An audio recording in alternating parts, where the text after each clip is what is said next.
Hi hello नमस्कार, कसे आहात? मी तुमच्या सगळ्यांचे स्वागत करते फ्लाइंग विथ शिल्पाच फॅमिली या युट्यूब चॅनल वरती। आज आम्ही चाललो आहोत रिकाम्या बॉटल जमा करण्यासाठी। इथे कॅनडामध्ये रिकाम्या बॉटल जसे की दुधाच्या, पाण्याच्या, ज्यूसच्या अशा वेगवेगळ्या प्रकारच्या बॉटल रिकाम्या झाल्यानंतर जमा करण्यासाठी बॉटल डेपो आहे। तिथे जाऊन आपल्याला बॉटल जमा कराव्या लागतात। हे बघा, अशा प्रकारे रोज रिकाम्या झालेल्या बॉटल्स जमा करून ठेवाव्या लागतात। यामध्ये milk can, juice can, water bottle आणि अशा वेगवेगळ्या रिकाम्या झालेल्या बॉटल जमा केल्या आहेत। हे बघा, भरपूर साऱ्या बॉटल्स जमा झालेल्या आहेत। ह्या ज्या बॉटल्स आहेत त्या रिसायकलिंगच्या बॉटल्स आहेत। ही जी रिसायकलिंगची प्राइस आहे ती आपण ज्या वेळेस शॉप मधून मिल्क कॅन किंवा वॉटर बॉटल विकत घेतो त्यावेळेसच आपल्याकडून MRP मधून डिपॉझिट घेतले जाते। ते डिपॉझिट रिटर्न मिळवण्यासाठी आपल्याला ह्या बॉटल जमा कराव्या लागतात। चला मग आपण बघूया कॅनडामध्ये बॉटल डेपो कशा प्रकारचे आहे आणि कोणकोणत्या प्रकारचे बॉटल कॅन ते घेतात आणि तिथे कशा प्रकारची सुविधा आहे ते आपण पाहूया।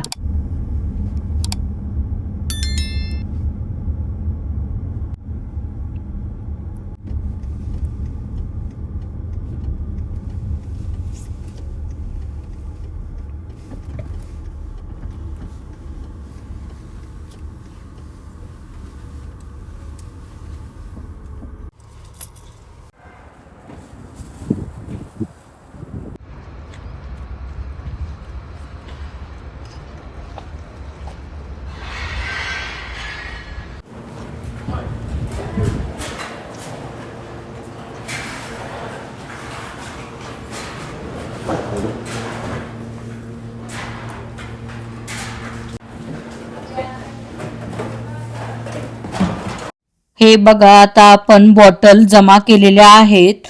इथे बॉटल जमा केल्यानंतर इथले जे काम करणारे वर्कर आहेत ते बॉटल सेपरेट करतात। काही प्रकारच्या बॉटल्स ते रिटर्न घेत नाहीत, ते साईडला काढून ठेवतात। इथे आल्यानंतर तुम्हाला एक चार्ट लावलेला दिसेल, त्यावरती त्यांनी इन्फॉर्मेशन दिली आहे कोणकोणत्या गोष्टी ते रिटर्न घेतात आणि कोणकोणत्या गोष्टी ते रिटर्न घेत नाहीत त्याचा त्यांनी डिटेल चार्ट लावला आहे।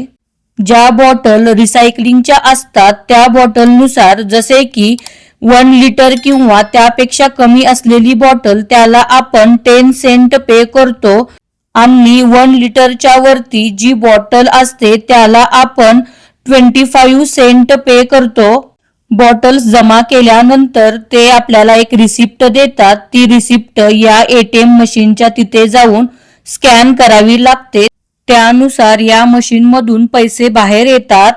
हे बघा, आम्ही इथे मिळवले टोटल $6.80। चला मग आता पार्टी करूया।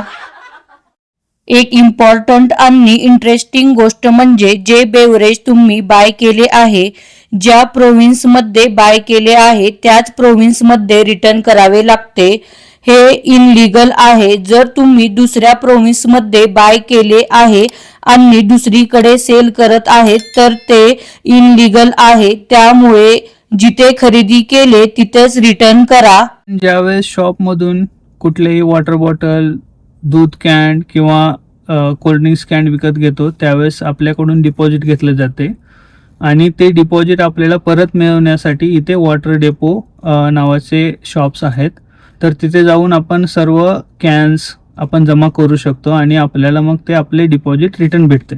रस्त्यावरती म्हणजे वॉटर बॉटल्स स्प्रेड होत नाहीत आणि कचरा प्लास्टिक वगैरे असं रस्त्यावरती दिसत नाही आणि आपले पैसे जे त्यांनी डिपॉझिट काढून घेतलेत ते आपल्याला रिटर्न मिळते। आणि त्यामुळे म्हणजे आपण रिस्पॉन्सिबल राहतो की आपण कचरा करत नाही, बाहेर इकडे तिकडे टाकत नाही, प्लास्टिक टाकत नाही आणि मग आपण आपले डिपॉझिट भेटण्यासाठी आपण प्रॉपरली ते सर्व कलेक्ट करून आपण जमा करतो ते व्यवस्थित, जेणेकरून आपल्याला आपले डिपॉझिट वापस भेटेल। जेणेकरून तुम्हाला कॅनडा बद्दलच्या वेगवेगळ्या माहिती तुमच्यापर्यंत पोहोचतील आणि जे कोणी नवीन येणार असतील कॅनडामध्ये त्यांना पण माहिती मिळेल।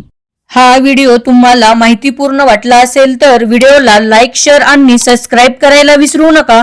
चला भेटूया पुढच्या अशा छानशा व्हिडिओमध्ये। Thank you, bye.